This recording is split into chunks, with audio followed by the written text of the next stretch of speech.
denied employees' claim, they told me to leave. I withdrew everything, and now that company's in ruins, my family name made it happen. I have a narrative that began prior to the COVID pandemic and has only recently wrapped up.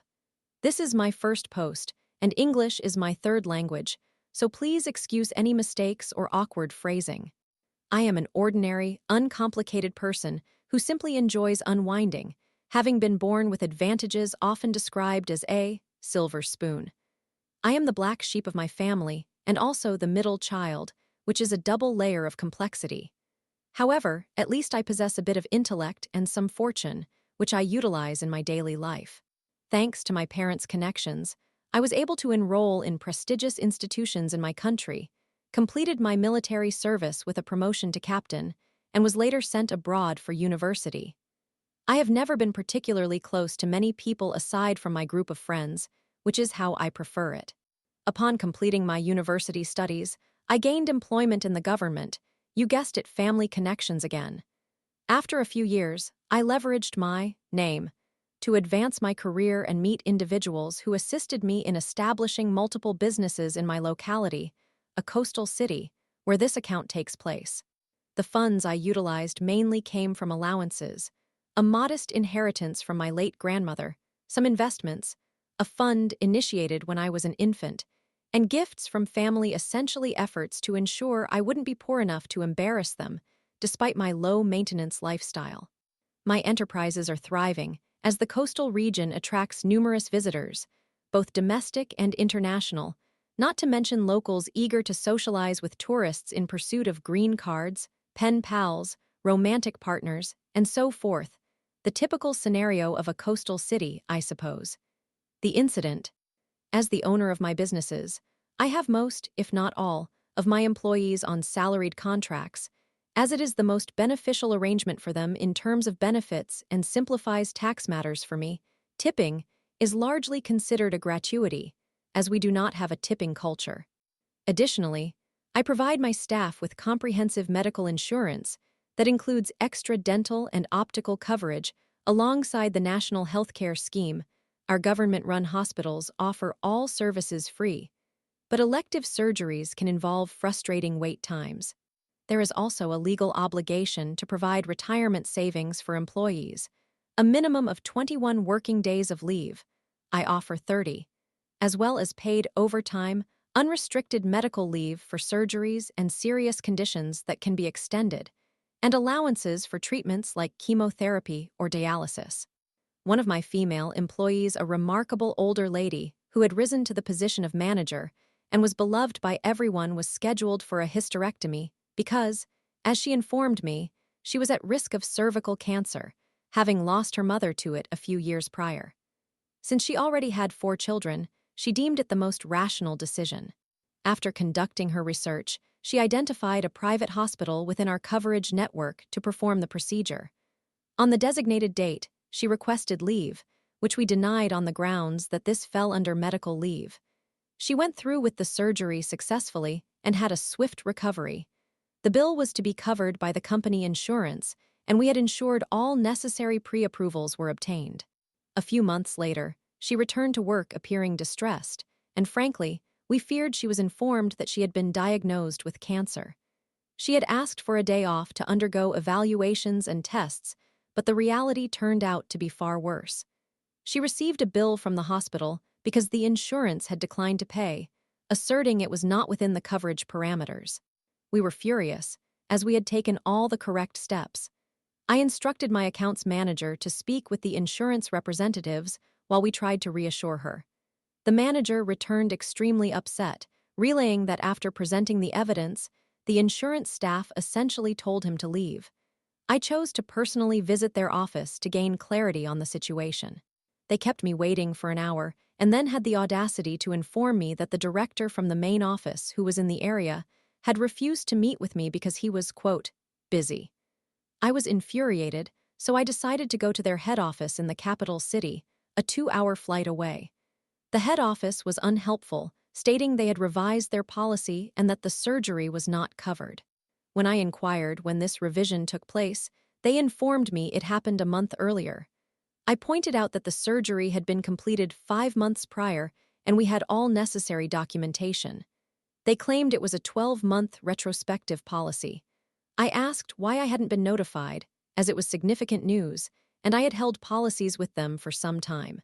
They told me they had notified their large clients and would inform other clients upon their insurance renewals. I requested to speak with their vice president since the CEO was unavailable, but they bluntly informed me he had no time for me and honestly stated that they are a large corporation and have no interest in debating semantics with minor clients. If I was unhappy, they suggested I simply find a different insurance provider. The revenge if I was initially angry, I was now seething with rage. Throughout my life, I had encountered various forms of disrespect, and normally I would just accept it to avoid conflict, but this time it had crossed a line. In a fit of anger, I resolved to terminate all dealings with them. I returned home, went straight to the hospital, paid the bill in full, and provided the receipt to my employee, who insisted she would do anything to repay me. I refused, as it was certainly not her fault, and I would be damned if she had to bear the financial burden for something utterly beyond her control. After a few days of reflection, I consulted with my directors. Their words remained fresh in my mind as I inquired how long it would take to switch to a new insurance provider. They explored several major competitors of our previous insurance and discovered that if we changed, it would take 6 months for the new provider to grant full coverage. The company we chose, which I'll refer to as New Insurance, presented us with a much better deal than our previous provider, offering not only comprehensive health coverage, dental and optical care, but also mental health support, physiotherapy and occupational therapy services, rehabilitative assistance, and mobility devices, such as prosthetics and wheelchairs for disabled employees, smart cards for direct, outpatient payments, similar to debit cards, a dedicated team of relationship managers, death and funeral benefits, and an expanded coverage area, plus coverage for up to 6 dependents, including a spouse. Although the cost was slightly higher, it was of no concern to me. The representatives from our former insurance, whom I'll call Old Insurance, seemed unfazed that I was withdrawing my company from their services, as they perceived us as merely a small business. They appeared bewildered when I arrived with several colleagues and boxes of documents. What they failed to grasp was that, in addition to the restaurant business, I owned 3 popular bars, a taxi service, a hotel resort, a cleaning service franchise, a building and residential security service, and several rental properties across the town and the country. Their astonishment deepened when my lawyer explained my identity. The shock, disbelief, confusion, and panic that ensued upon hearing my family name were deeply satisfying to witness. It prompted desperate pleas, attempts to negotiate, and apologies. The situation escalated so significantly that news reached their head office, prompting them to dispatch not only the director who had previously snubbed me, but also their chief legal officer, chief financial officer, and company president. I even received a personalized call from their CEO, who happened to be abroad. However, no amount of flattery could change my decision, and by the end of 6 weeks, we completely severed ties with the old insurance company. The next phase was simply a waiting game until the new insurance coverage commenced, and we sincerely hoped no one would fall ill in the meantime, but we were prepared just in case. During the waiting period, and after the new insurance became effective, I spoke with my friends and family during one of my holiday visits. My older brother's children are very fond of me, and my family has begun to realize they treated me poorly and are attempting to reconnect. I thought that was the end of it. Aftermath. My friends and family took my advice and transferred their businesses to different insurance providers. The original company suffered significantly as a result. When COVID hit, they struggled to stay afloat. They subsequently went into receivership and were acquired by the insurance company I had chosen, which just happened to be their largest competitor. The directors and CEO received their generous severance packages and resigned, while most of their employees were fortunately retained, with the exception of the senior executives, including those who had dismissed my manager. In a cruel twist of fate, the building they were operating from in our town was sold, and if you guessed that I purchased it, you would be absolutely right. I decided to renovate the interior and convert it into a business rental space. All in all, it was a rather sweet act of retribution, and wherever they are, I hope those disrespectful individuals learned that everyone is human and no one is superior to another. Let them remember that karma can be a cold and ruthless force. Edit to add this post has gained significant attention. I appreciate the awards and am thankful for them. Some of your comments made me chuckle quietly to myself. I am pleased I was able to brighten your day, and I hope you find bosses who value you or become an understanding boss yourself. In my post, I noted that my employee requested leave, which we denied, as it fell under medical leave.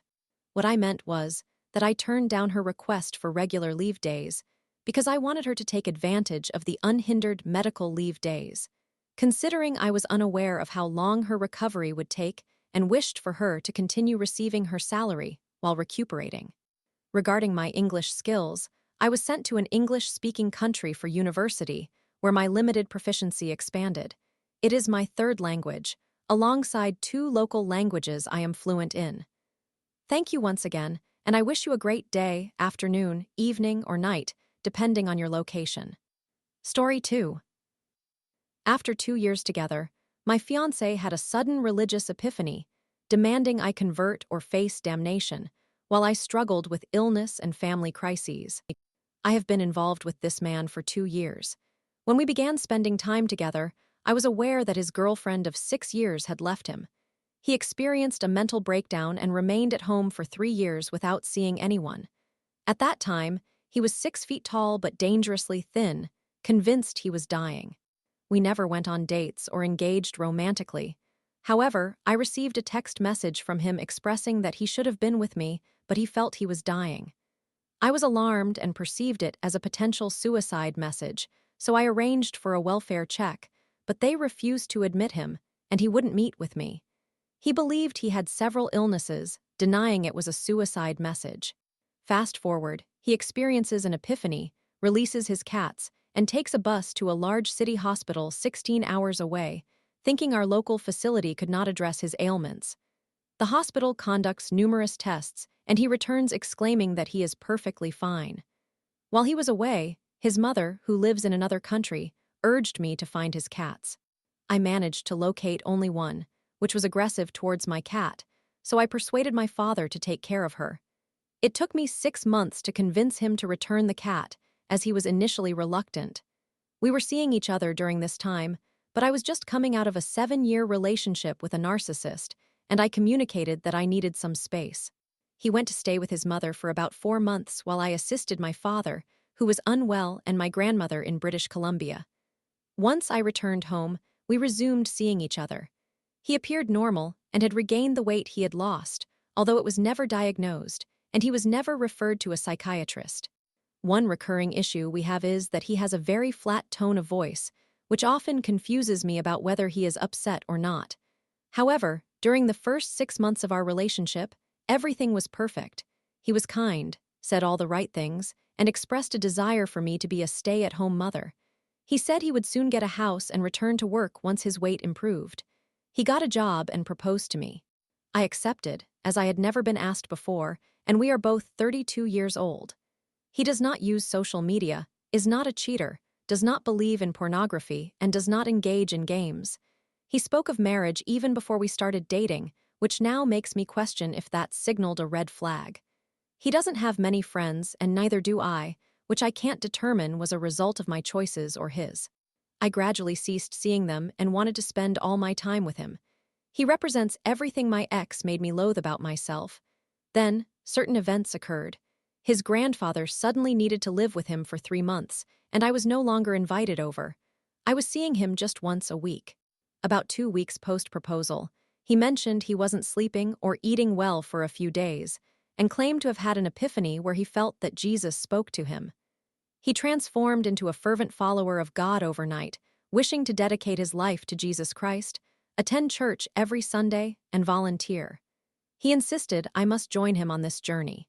He filled our home with pictures and 2 Bibles in his car, adding stickers everywhere. I conveyed my support and willingness to attend church with him. However, my parents do not believe in religion. While I don't know much about it, I've attended services and learned a few things. No offense to anyone, but it's simply not my belief. He stated that I was going to hell, trying to save me by insisting I accept Jesus Christ as my Lord and Savior, which left me utterly baffled since we had been happy until that point. He then claimed he spent time with his mother because I hadn't gotten over my ex, suggesting it was my fault, but he was glad I did because he had found Jesus, which hurt me immensely. I needed months of space after he returned. He proposed to me at a time when his grandmother, a religious fanatic, was staying with him. He purchased 2 cross necklaces that appeared to cost more than my engagement ring, which he implied was quite inexpensive. Money is not my primary concern, especially since he hadn't worked in years. His mother covered his expenses, and it made me feel uncomfortable that he spent more on the crosses than on my engagement ring, which felt rather selfish. Despite having the funds, whenever I asked about these spending choices, he would get angry, and eventually, he would admit he was mistaken. He justified this by saying he worked hard and deserved nice things. I reminded him that he had just proposed to me 2 weeks earlier and was aware of my differing spiritual beliefs. Eventually, our time apart grew longer as he focused on work. I invited him to church one night, and he unexpectedly called me later, asking if I wanted to join him, as I had indicated interest in attending services in the future. I told him I preferred to join him in the morning and ended up crying since every time I had asked to see him over the months, he had made excuses and was upset about needing to be home on Saturday night for church the following morning. Suddenly, when church was mentioned, I was invited to join, whereas previously, he could have stayed home and gone to church later. He arrived the next morning with his grandmother, who grilled me with hostility, masking it as best as she could. I perceived that, while he felt he was receiving eternal life, I was labeled a sinner. It was implied that any minor infraction made one a sinner, and thus it was foolish not to accept Jesus to experience eternal life. I began to understand why I wasn't being invited over during that time. My fiancé didn't defend me, and the church pastor singled me out in front of everyone. People from the church approached me, stating that one either believed in God or they were worshiping the devil. I questioned the morality of teaching that, as it contradicts the notion of Jesus being all-loving.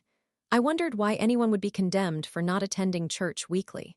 After we returned from church, his grandmother was nice to me, and a few days later, his mother brought her back, saying kind things that made me feel appreciated.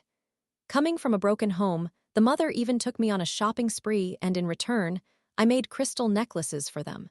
However, as we were leaving, his grandfather stated that they needed to have a conversation since my fiancé intended to marry me but knew little about my background, claiming that 90% of marriages lacking mutual Christian beliefs end in divorce. I'm not certain if that statistic is accurate.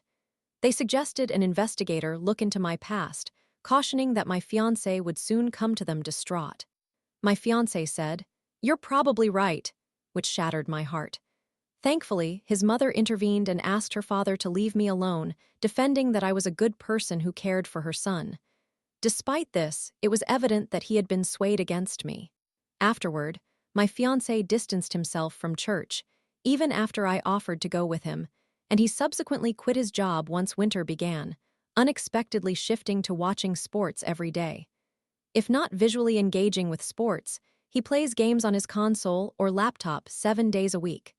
Minor disagreements arose when I kindly expressed that his habits might be excessive. He started becoming defensive whenever I asked him to do something thoughtful for me. After a rude incident where he hurt my feelings, I broke down emotionally, questioning why he always sounded irritable. He admitted to resenting me a bit for not sharing his enthusiasm for hockey, which he watches at least 3 times a week. While I do not mind him watching, I do not wish to be exposed to it constantly. He accused me of encouraging him to abandon church and insistently tone down his expressions of faith. I finally snapped. I have borderline personality disorder, post-traumatic stress disorder, depression, and generalized anxiety disorder. I felt like my heart had been pierced, believing we were happy, but sensing he was deceitful about various things. One incident involved him shouting at me, claiming I snored loudly, waking him. Finally, he acknowledged that he did indeed say it, but only after initially denying it. Last night, I suffered from throat and lung infections, making my breathing sound laborious. I had been away for a week, and my father was facing serious health issues, waiting for results on potential lung and liver cancer. I asked for patience and support from him during my illness. Around this time, I experienced a severe nightmare where he was screaming at me, and upon waking, I was sobbing. This reaction evokes memories of my abusive ex, who had previously expressed how heart-wrenching it was to witness me in such distress. In this dream, I was not sure if it was real, trying to reach out to him, expecting a response, only for him to moan. I spent the night in and out of troubling dreams. I awakened to him flicking my foot, and when I questioned him, he insisted he was unaware that I had awoken. I sensed his annoyance. Since I knew he also snores loudly, I find it baffling that he'd be irritated with me. When I told him about my dream, he casually asked if he had shouted at me, to which I replied no. I thought it had been a dream. He denied any recollection of the kicking incident, asserting it was accidental, but it was evident that he had reacted to my breathing noises with annoyance. I reminded him that he had done the same thing to me and questioned what else he was supposed to do. The resultant conversation devolved into an argument where I expressed how vital it was for me to have comfort and care during my current struggles, particularly with my father's health declining. I felt a coldness growing within him, leading me to believe he had been manipulated and conditioned to behave in this way. Ultimately, I waited for him to fall asleep before moving to the couch, where I could still hear him snoring. Feeling burdened by guilt for my snoring, it frustrated me to think no previous partners had ever complained about it, especially in light of my current health issues. The part of me that desires his affection and nurturing feels wounded, especially when I observe him expressing affection towards the cat, clearly prioritizing her over me. He claims he's unable to control his tone, asserting it's simply how he speaks, but he talks to the cat in a way that I wish he would address me. It leaves me with feelings of sadness and confusion about the direction our relationship is heading. This message might be long and possibly overlooked, but I struggle with my borderline personality disorder and fear leaving people due to my mental health history. I just want someone to talk to. If there are any kindly souls willing to share insights or advice, I would be immensely grateful. Story 3. I was kidnapped by my own family during a funeral, trapped for weeks in Egypt, then saved by police at the airport. OMG. For context, I am a 22-year-old female from a Muslim background and grew up in a Muslim household. However, it was not the strictest environment, as I was born in the United Kingdom, and my parents adjusted their views, realizing that not all traditions from back home were necessarily correct or effective. I moved out of my home to attend university, which was quite challenging for my parents, as the thought of their daughter living independently in a city was unfamiliar to them. After a year of persistent arguments, they eventually gave their approval. During my first year, everything went smoothly. I focused on my studies and went out a few times, although I am a person who prefers solitude and enjoys my own company. I met a guy, and we started a relationship, which my parents were unaware of, except for my mother, who appeared to be okay with it, considering my older sister had dated before. As the school year concluded and summer arrived, my mother informed me about a relative of hers who had fallen into a coma, a relative I had never met, and mentioned that she would cover the travel expenses if I could visit her, as the doctors believed she would not survive much longer. Although my relationship with my mother had its difficulties, I felt we had become closer recently, which made the news even more painful. I genuinely wanted to visit for my mother's sake, as she was clearly upset. Upon my arrival in Egypt, where we own a family home, I was welcomed by 2 of my siblings and settled in for my week's stay. Unfortunately, the family member passed away, and the funeral took place just a few days after I arrived. Regrettably, I had previously mentioned that due to work commitments, I could not stay longer than 10 days. I decided to extend my stay by a few days because I felt awful about leaving during such a difficult time. After an additional week, I requested my passport back, which I had given to my family for safekeeping. I wanted to return home, as I was becoming ill, unable to keep food down, and overall feeling very unwell. This was when I first encountered hostility and was informed that I would not be getting my passport back and that I was required to stay. This left me utterly confused, as I had a life to return to, including my studies, my relationship, and my job. I attributed the incident to a bad night, leaving it for later as tensions were high. The next morning, when I asked again, I was again met with refusal and told to stop inquiring. I immediately called my father in distress, who was still in the UK, and he told me to calm down and that he would talk to my mother. I tried to call him back, but he did not answer. Given the location, there was barely any Wi-Fi, and the electricity frequently fluctuated due to extreme heat waves. I was progressively feeling worse and was unsure of what to do. I reached out to friends, who contacted the embassy to help arrange for an emergency passport. However, after multiple attempts to get my passport back, I found myself confined to a room in a foreign country, unable to communicate due to the language barrier, and lacking access to internet or phone service since I could not get a local SIM card. I pleaded with my siblings to speak to my mother, but no one was able to do anything, and some even suggested that it was for my best interests. Realizing that no one was going to assist me, I decided I had reached my limit. My mental state deteriorated. I stopped eating, cried for weeks until I ran out of tears, and contemplated ending my life. One friend was my anchor throughout this ordeal and helped keep my spirits up. Eventually, after a final attempt at negotiation that ended in a screaming match with threats that I would be harmed if I returned to the UK, I resolved to leave everything behind. I packed a bag of essentials and booked a hotel in the next city, taking the risk of traveling without data, knowledge of the country, or access to transportation. That night, I sneaked out, my heart racing, and managed to get into the taxi. It took me to the hotel I had booked over 45 minutes away, and for the first time in weeks, I felt a sense of relief. I slept that night, a precious respite after 30 days of fear. Unfortunately, this peace was short-lived. Shortly afterward, my friend's mother, whose other daughter had overheard our phone call about my planned escape, reached out to my mother. This situation escalated quickly, and despite my feeling of being wronged, they had not realized anything was amiss until that phone call. Suddenly, everyone was reaching out to me, including my father, who had previously ignored my calls. It became a problem for them as others began to inquire, and they claimed I could retrieve my passport if I agreed to return, which I found hard to believe.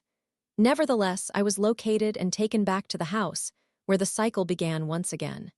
My friend had my location, which her sister revealed to her mother, who then relayed it to mine. The ongoing betrayals weighed heavily on me. I often found it difficult to speak, open my eyes, or even get out of bed on some days. I contemplated jumping out of the window. With limited options to contact the police, I struggled. However, a friend managed to reach out on my behalf.